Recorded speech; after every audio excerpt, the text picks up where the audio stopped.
Au nom du Père et du Fils et du Saint-Esprit. Amen. Évangile de Jésus-Christ selon Saint Jean, chapitre 15, versets 1 à 8. En ce temps-là, Jésus disait à ses disciples, « Moi, je suis la vraie vigne, et mon Père est le vigneron. Tout sarment qui est en moi, mais qui ne porte pas de fruit, mon Père l'enlève.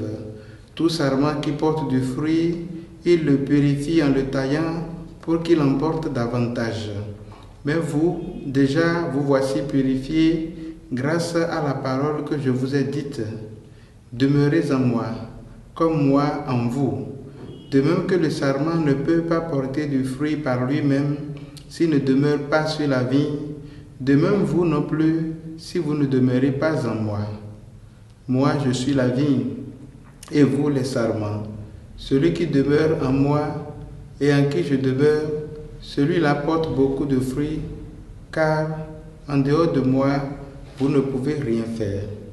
Si quelqu'un ne demeure pas en moi, il est comme le sarment jeté dehors et il se dessèche.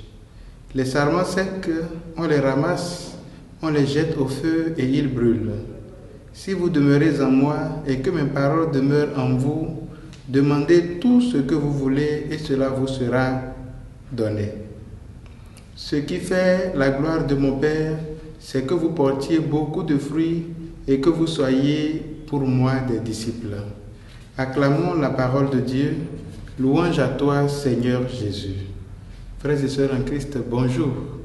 Aujourd'hui, mercredi 13 mai, nous souhaitons bonne fête à la famille salésienne, fête de Sainte Marie Dominique Mazzarello, qu'elle intercède pour nous et spécialement pour tous ces jeunes qui sont touchés spécialement par cette situation pandémique que le monde est en train de traverser. Eh bien, le texte qu'on nous a proposé nous permet de voir clairement quelle est donc notre relation avec le Père et le Fils. Jésus nous dit que lui, il est la vigne et son Père le vigneron.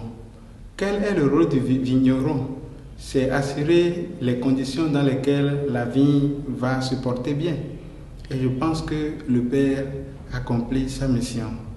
Quel est le rôle de la vigne?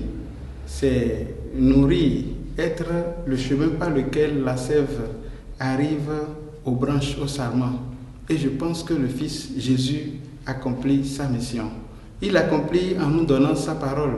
Et il a accompli aussi en se donnant lui-même à nous, dans son corps et dans son sang, comme nous l'avons écouté à plusieurs reprises pendant ce temps de Pâques. Alors, la question maintenant est à nous, et les sarments que nous sommes, puisque Jésus l'a dit clairement, vous êtes les sarments. Quelle est notre mission? La mission du sarment, de la branche, c'est de porter du fruit. Et la question c'est, pourquoi se nourrir depuis la racine en passant par le tronc, par la vigne, et refuser de porter du fruit? Donc, il est important que chacun de nous se dise, si véritablement je suis sarment, c'est que je le suis pour accomplir une mission, celle de porter du fruit. Si je ne porte pas du fruit, il vaut mieux que je commence par me poser des questions. Mais il ne suffit pas de porter du fruit, il faut porter du bon fruit, parce que tous les fruits ne sont pas bons. Il est donc aussi important que chacun de nous évalue sa manière de vivre, sa manière d'être, sa manière de se relationner, d'être en contact avec les autres et avec Dieu, pour identifier quelle sorte de fruits il porte. Parce que, honnêtement, notre monde fonctionne selon les fruits que nous lui donnons. Puisque Dieu a créé le monde et nous l'a donné, il a dit soumettez-le. Et notre façon de soumettre le monde, c'est de porter du fruit.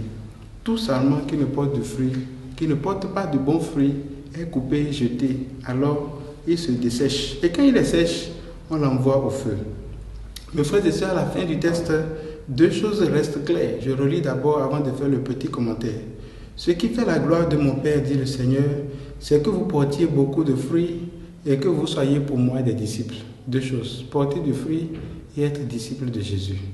Toi, tu te situes où? Tu te sens disciple de Jésus? Si oui, de quelle façon tu l'es? En toi-même d'abord, en te regardant toi-même face à ton Dieu.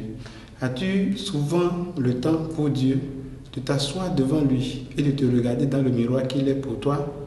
Ensuite, par rapport à tes frères et sœurs, à ta famille, en ces temps pandémiques où tu as plus de temps pour les personnes qui sont proches de toi, comment tu gères cette situation comment tu portes du fruit et quel fruit tu portes.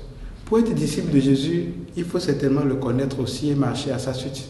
Peut-être que c'est le moment de te former davantage, de te donner le temps d'apprendre des choses sur Jésus pour pouvoir parler de lui. Saisis l'opportunité et ne laisse pas le temps passer, parce que celui qui remet à demain trouve malheur en chemin. Que Dieu te bénisse et qu'il te donne la force de te lever maintenant, pour commencer par porter du fruit maintenant, et pour être disciple de Jésus maintenant, pas demain. Que Dieu te bénisse maintenant et pour les siècles des siècles. Amen.